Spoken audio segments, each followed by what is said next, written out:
What's up, everybody? Matt Gajewski here, back with the team at Awesemo. And today we are going to talk some prize picks ahead of the Week 9 college football main slate. Of course, before we get started, hit that thumbs up button, subscribe to the channel, and hit the notification bell so you know when this and all other content goes live. But without further ado, let's head over to prize picks and talk some props we have available to us this weekend. And I want to start with passing props in Oklahoma's Caleb Williams. His prop is set at 229.5 passing yards overall, which is a little bit low. And I know they just played a tough game against Kansas, did not look good to start this game, but we're still dealing with really small sample sizes with Caleb Williams. He's going to go through his ups and downs. And first thing I'll note here, he's been very efficient. He's completing 69.5% of his passes. He's throwing for well over 8 yards per attempt. He just has that one blip on the radar. The other two games he played significant amount of time. Texas, he didn't play the full game. He comes in for Spencer Rattler, and he still throws for 212 yards and 2 scores. Against TCU, 295 yards and 4 scores.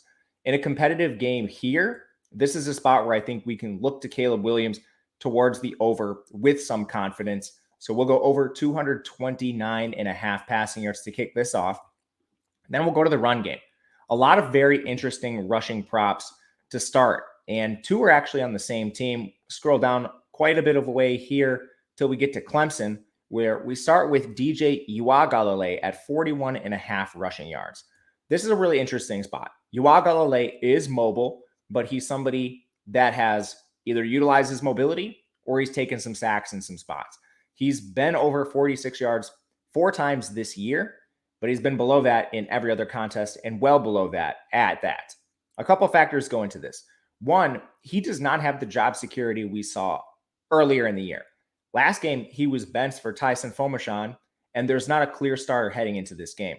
So it's very real that we might see DJ Uiagalelei limited. Now, take this bet for what it's worth. PrizePicks will void your bet if Uiagalelei does not play a snap.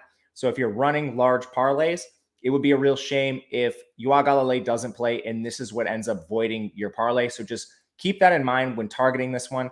We're basing this on the fact that Uiagalelei could be limited. We don't know how many snaps he will play, but it is possible he doesn't play any. We don't know the clear starter at this point.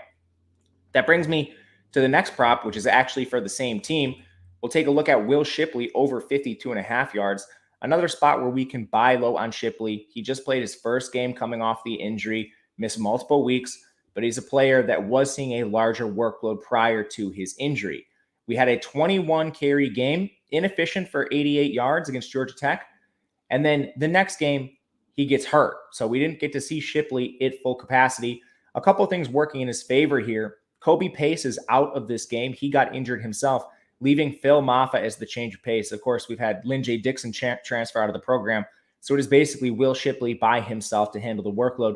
Having seen that 21 carry game previously, buying the over on him at 52.5 rushing yards against the Florida State defense, allowing over 160 rushing yards per game does make sense here. So Shipley over 52.5.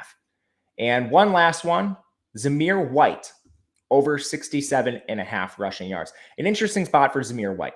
Georgia typically is running a 4-back committee, which makes them all extremely volatile. Now, in this particular spot, Kendall Milton is not expected to play, rendering this a 3-way committee. And then you also run into the fact that in competitive games, Georgia has increased the workload for Zamir White. Against Arkansas, he has 16 carries, goes for 68 yards. Against Auburn, he has 18 carries, goes for 79 yards. In some of these bigger games, you will see Zamir White handle a larger workload. He had 13 attempts for 74 yards against Clemson in week 1. So not only is the backfield more condensed with the injury to Milton, but you have Zamir White in this trend where they will use him more in the run game in competitive spots. It's a 14-point spread against Florida, a game they very much need to win in order to secure a berth in the SEC championship. So expect them to ride Zamir White a little more than normal. But that will do it for us at Awesemo. Thank you to our friends at PrizePicks. Let me know your favorite play in the comment section. We'd love to hear it. Hit the thumbs up button on the way out. I am Matt Gajewski on Twitter at Matt_Gajewski. We will see you guys again next time, and good luck.